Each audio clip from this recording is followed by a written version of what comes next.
Halo sahabat, Assalamualaikum. Apa kabar? Semoga sehat selalu dan senantiasa berbahagia. Terima kasih sudah menyimak video-video SLMTTV dan terima kasih juga sudah subscribe. Semoga Tuhan Yang Maha Kuasa selalu memberikan rezeki yang berlimpah ruah dan juga berkah, serta kemudahan urusan untuk sahabat-sahabat semua. SLMTTV tentunya kembali hadir menemani waktu bersantai sahabat dengan alur cerita film-film pilihan.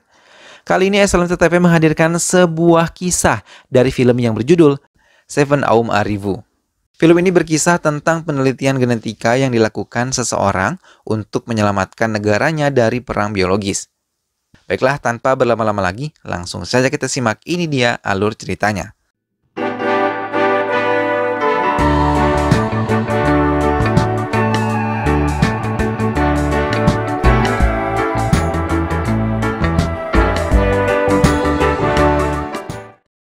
Scene diawali dengan memperlihatkan kuil dan bela diri kungfu.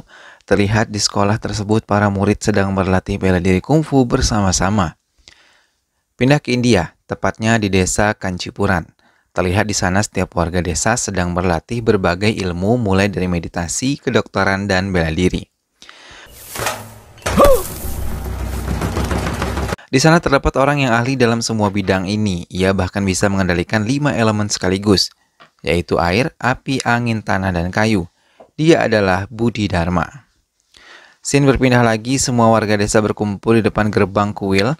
Mengapa mereka semua berkumpul? Ternyata sesuai dari arahan gurunya, Bodhidharma diharuskan berkelana meninggalkan anak istri dan warga desa. Karena gurunya ingin Bodhidharma menggambarkan semua ilmu yang dia miliki untuk menolong orang-orang yang membutuhkan. Sebelum pergi meninggalkan desa, Bodhidharma telah membuat sebuah buku.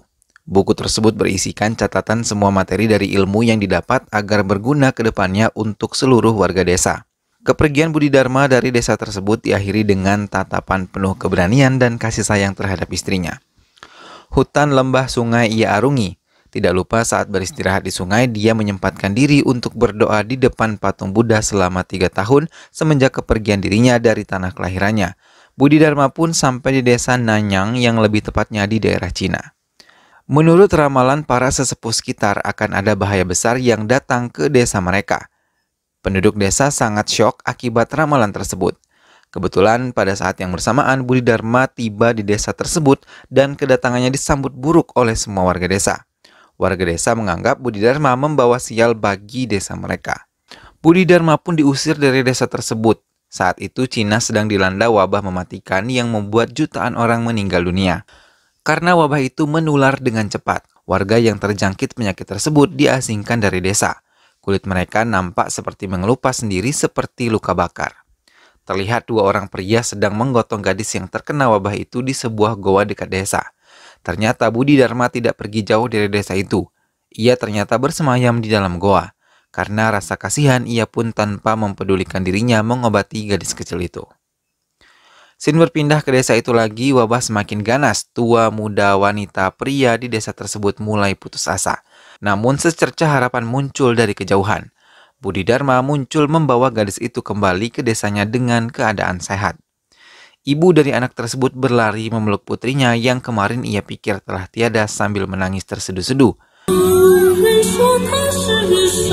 Warga desa akhirnya sadar bahwa Bodhidharma bukan pembawa malapetaka. Namun, ia adalah seorang yang dibutuhkan desa tersebut dan warga desa meminta maaf lalu Bodhidharma pun memaafkannya bahkan mendoakan mereka. Saat itu juga Bodhidharma mengobati setiap warga desa yang terjangkit oleh penyakit itu. Warga desa tersebut berterima kasih karena Bodhidharma sudah menyelamatkan seluruh warga desa itu. Desa itu sepenuhnya bersih dari penyakit namun bahaya lain pun datang. Desa Nanya yang diserang oleh sekelompok bandit dan mereka dibunuh dengan kejam tanpa ampun.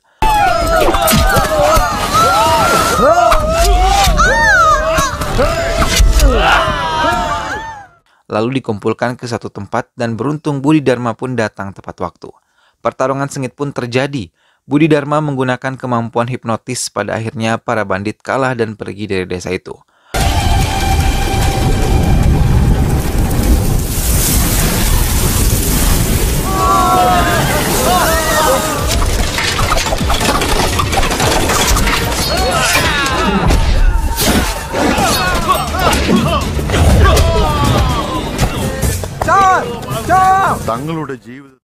Warga desa sangat kagum akan keajaiban kemampuan Budi Dharma.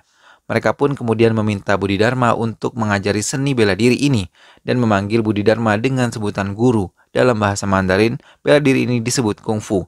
Dia akhirnya menjadi seorang pendiri kuil Shaolin. Beberapa tahun kemudian, dia mengumumkan untuk kembali ke tanah airnya. Sesepuh desa melakukan ramalan lagi. Malamnya Budi Dharma diberikan makanan oleh sesepuh desa. Budi Dharma tahu bahwa makanan yang mereka berikan telah diracuni. Mereka percaya jika mayat Budi Dharma dimakamkan di tanah mereka, negara mereka akan terbebas dari penyakit di masa depan. Budi Dharma menerima alasan tersebut. Pagi harinya mayat Budi Dharma dibawa ke pemakaman untuk dikuburkan di tanah Cina. Scene berpindah ke India layaknya film Bollywood pada umumnya. Semua orang menari di jalan bersama-sama.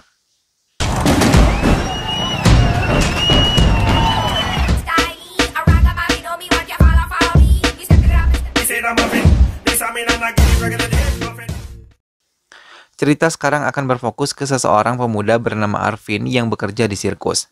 Arvin jatuh cinta pada pandangan pertama kepada seorang gadis yang hendak menyewa monyetnya untuk penelitian. Walau bosnya keras kepala dan tetap ngotot tidak akan menyewakan monyetnya, dengan paksaan dari Arvin masih tetap tidak bisa menyewakan monyet tersebut ke gadis itu. Saat menaiki wahana roller coaster, ia melihat gadis cantik yang ia sukai saat di sirkus 15 hari yang lalu. Arvin buru-buru turun dari roller coaster dan meninggalkan temannya yang kerdil seorang diri. Arvin sengaja mencuri ponsel Suba dan membuat skenario seolah-olah Suba menjatuhkannya. Malamnya Suba menelpon HP-nya yang hilang tadi siang karena skenario Arvin pun berhasil. Mereka berdua sepakat untuk ketemuan besok jam 10 pagi di mall. It's ringing. ഇതെടുക്കോ ഇല്ലെന്ന് അവളിപ്പോ ടെൻഷൻ. അല്ല എവിടെയാന്ന് പറഞ്ഞാ മതി, ഞാൻ കൊണ്ടുവന്ന് തരാലോ. തിരിച്ചു കിട്ടുമോ? ഫോൺ സൂക്ഷിച്ചു വെക്കാൻ വയ്യേ. Keesokan paginya Arvin membuat cara yang cukup unik untuk mengembalikan handphone Suba. Pertama, dia menelpon Suba seolah-olah itu adalah telepon misterius. Lalu dia menyuruh Suba menemui badut Mickey Mouse di dekat situ dan menyebutkan huruf pertama namanya, dan badut tersebut memberikan coklat lalu setengah bagian ponsel miliknya. Sekarang dia disuruh ke toko bunga di lantai selanjutnya dan menyebutkan huruf kedua namanya, kemudian penjual bunga tersebut memberikan bunga dan satu lagi bagian ponsel miliknya. Arvin mengajak Suba bertemu di restoran dekat toko bunga tadi. Pada tahap perkenalan, Arvin mengajak untuk coba makan. Tapi Suba mendapat telepon dadakan, akhirnya Suba meninggalkan Arvin dan bunga beserta coklat pemberian Arvin. Arvin pun cukup kecewa akan hal tersebut. Beberapa hari kemudian, Suba datang menunggu di halte bis, tiba-tiba Arvin lewat menaiki seekor gajah. Arvin menawari Suba untuk mengantarkannya. Hubungan mereka semakin akrab. Hari ini keluarga Arvin datang dari desa Kancipuran untuk menonton sirkus. Suba kebetulan datang ke tempat sirkus. Suba bertemu dengan keluarga Arvin dan ia berpura-pura tidak mengenali mereka, padahal 1,5 tahun yang lalu ia pernah datang ke kediaman keluarga Arvin untuk menanyai silsilah Budi Dharma. Arvin membuat boneka dengan bahan seadanya untuk diberikan kepada Suba. Boneka itu juga tertulis kata I love you. Arvin berharap Suba mengetahui perasaan yang sebenarnya, tetapi Suba malah berpura-pura tidak tahu perasaan Arvin kepada dirinya. Saat pulang, pamannya berkata kepada Arvin bahwa dia hanya dimanfaatkan oleh wanita tersebut dan menjelaskan bahwa saat itu mereka tidak ingin menyewa monyet melainkan menjadikan Arvin sebagai bahan penelitian. Karena ingin mengetahui hal yang sebenarnya, Arvin mendatangi kediaman Suba. Di sana ia tidak tahu bahwa Suba mengincar dirinya selama 1,5 tahun yang lalu. Arvin sadar perkataan temannya benar. Jadi Suba mengatakan langsung dari mulutnya dia saat itu tidak memikirkan tentang cinta Arvin. Kemudian meninggalkan Suba dengan rasa kecewa bercampur marah. നീ എങ്ങനെ ഈ ഗവേഷണത്തിന് സമ്മതിക്കില്ലാന്ന് പേടിച്ചാണ് എങ്ങനെയാ പറയണ്ടേന്ന് നിങ്ങളുടെ കൂടെ ഇടപഴകാത്തത് നിന്റെ തെറ്റാണ്. ജനിച്ചപ്പോൾ മുതൽ ആന, സിംഹം, ഒട്ടകം. ഇത് സ്നേഹമാണെന്ന് കരുതി നീ പറഞ്ഞ കാര്യങ്ങളൊക്കെ ശരി തന്നെയാണ്. ലവ് അല്ലാതെ മറ്റെന്തറിയാം നിനക്ക്? കൊണ്ടുപോയി ചവിട്ടുകൂടയിലിടുന്നു.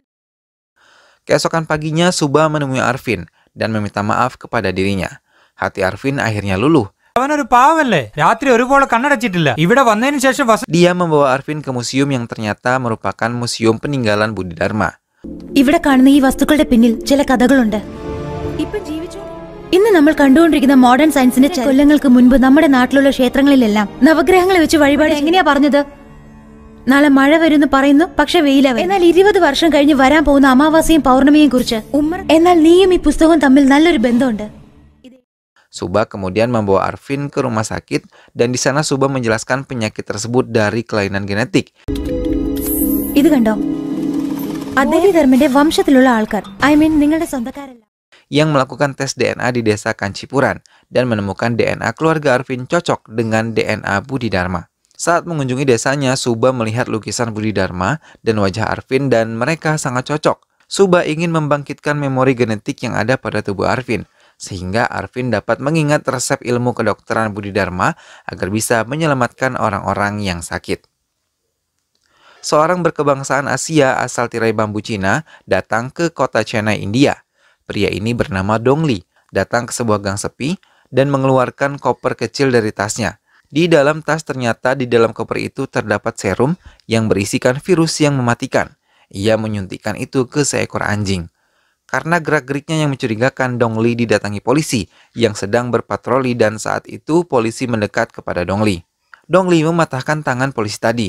Dilihat dari gerakan bertarungnya, Dong Li merupakan ahli bela diri kungfu.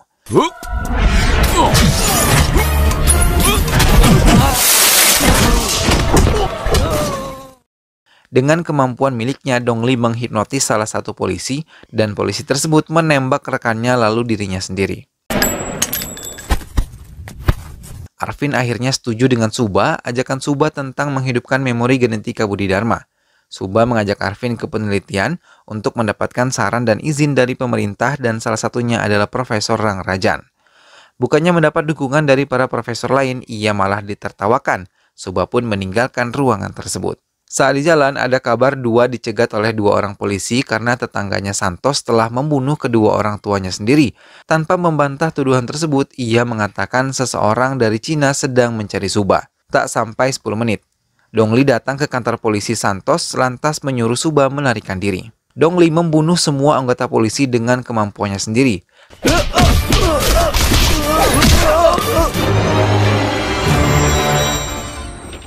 Sehingga para polisi jadi baku tembak dengan rekannya sendiri. Beruntung Arvin sudah melarikan diri menggunakan sebuah bajai dan Arvin ingin tahu mengapa Dong Li mencari Suba. Arvin memaksa supir bajai untuk putar arah ke kantor polisi untuk membuntuti Dong Li. Si profesor dan Dong Li pergi. Kemudian Arvin masuk ke rumah tersebut.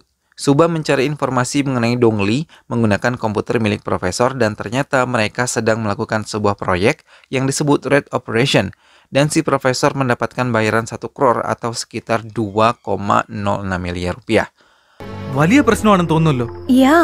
നാളെ പ്രൊഫസറിനെ call. Mereka pun pergi ke sebuah halte bus sepertinya kelelahan. Ia pun tertidur pulas bersandar di bangku halte.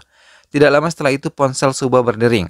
Arvin mengambil ponsel Suba dan memeriksa isinya. Sekarang ia tahu bahwa Suba memiliki perasaan yang sama dengan dirinya. Esok harinya Arvin menelpon sang profesor dan mengancam yang akan memberitahu tentang Red Operation kepada media sebelum Dong Li menemui profesor. അത് വെച്ച് ഞാൻ എന്ത് ചെയ്യാനാ? ഞാൻ ചോദിക്കുന്ന 2 ചോദ്യങ്ങൾക്ക് എനിക്ക് ഉത്തരം. ഹലോ, എനിക്ക് വേണ്ട വേണ്ട. ഞാൻ എന്താ ചെയ്യേണ്ടത്? Dari belakang terlihat mobil hitam membuntuti si profesor, namun usaha Dong Li ini gagal dan ia kehilangan jejak si profesor. Profesor akhirnya mengakui bahwa Red Operation adalah perang biologis yang dilancarkan Cina ke India. Hal itu berhasil menciptakan virus yang dulunya pernah membunuh jutaan warga Cina ketika zaman Budi Dharma masih hidup. Itu sebabnya Dong Li menyuntikkan virus itu kepada seekor anjing. Anjing tadi kemudian menyebarkan virus tersebut kepada manusia.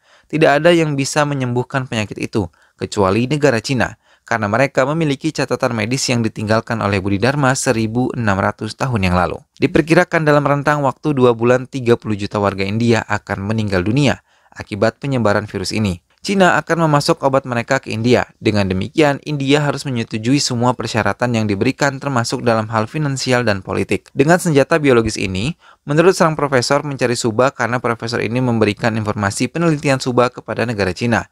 Dalam penelitian ini, Suba ingin mengaktifkan kembali memori genetik Budi Dharma yang bisa membuat rencana Cina bahwa untuk menyerang India, jika kekuatan Budi Dharma hidup kembali di dalam diri Arvin, maka obat ini akan ditemukan tanpa harus tunduk kepada pemerintahan Cina.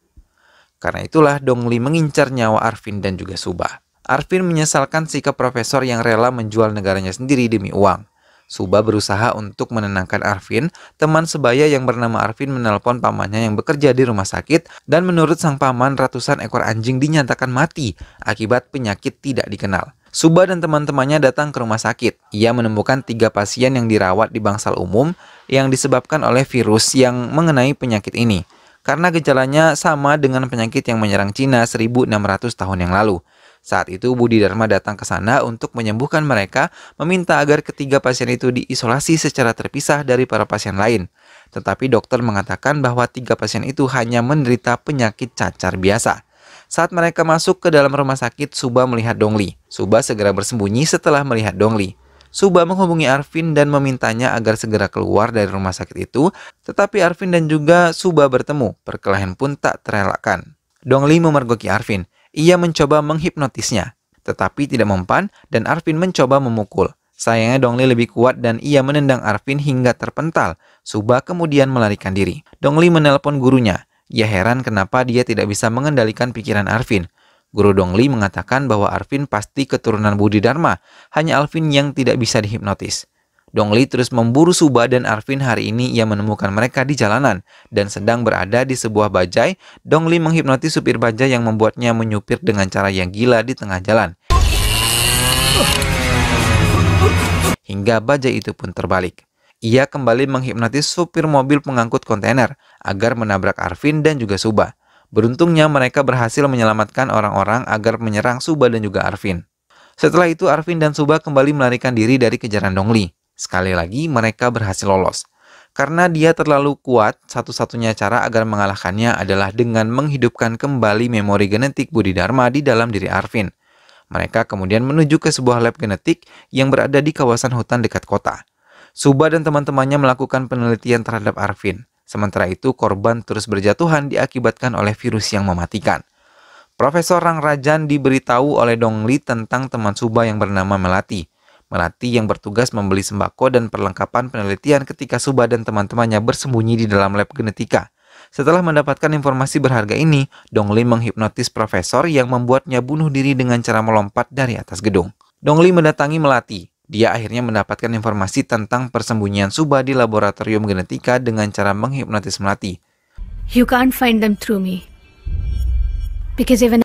Setelah itu, Dongli juga mendatangi teman sebaya mereka yang bernama Imran. Dongli mengetahui alamat Imran dari pesan SMS yang dikirimkan kepada Melati setelah menemui Imran. Dongli menghipnotisnya yang membuat dia bunuh diri. Imran bunuh diri dengan cara menabrakkan tubuhnya ke mobil yang sedang bergerak. Suba mengetahui kematian temannya karena saat itu Suba sedang menelpon Imran. Dongli mendatangi laptop genetika, tetapi Suba dan teman-temannya sudah membawa kabur Arvin dari lab tersebut menggunakan sebuah mobil. Saat di jalan, mendadak kendaraan mereka terbalik akibat ulah Dongli. Dongli kemudian memukul Arvin yang masih lemah akibat percobaan genetika tersebut. Suba dan teman-teman yang tidak mampu menghentikan aksi Dongli karena Dongli memukuli siapapun yang mencoba menghalangi dirinya secara leluasa. Dongli secara brutal terus memukuli Arvin bertubi-tubi. Tiba-tiba, Arvin mendadak memperoleh kembali memori rating Budi Dharma di dalam dirinya. Dia mulai menguasai seni bela diri dan mampu menangkis pukulan Dongli. Tidak hanya itu, dia juga bisa mengendalikan 5 elemen setelah itu. Terjadilah pertarungan sengit antara Arvin dan juga Dongli. Pada akhirnya, Arvin berhasil membunuh Dongli.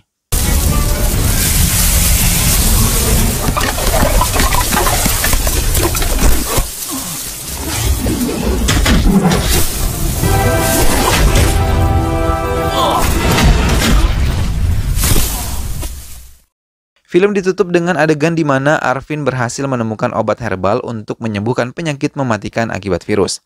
Arvin diundang oleh stasiun TV dan Arvin mengingatkan orang-orang agar menghidupkan kembali tidak hanya Budi Dharma tetapi orang-orang besar dalam sejarah Tamil. Cara menghidupkannya adalah dengan menghasilkan karya melalui anak bangsa dan film pun berakhir.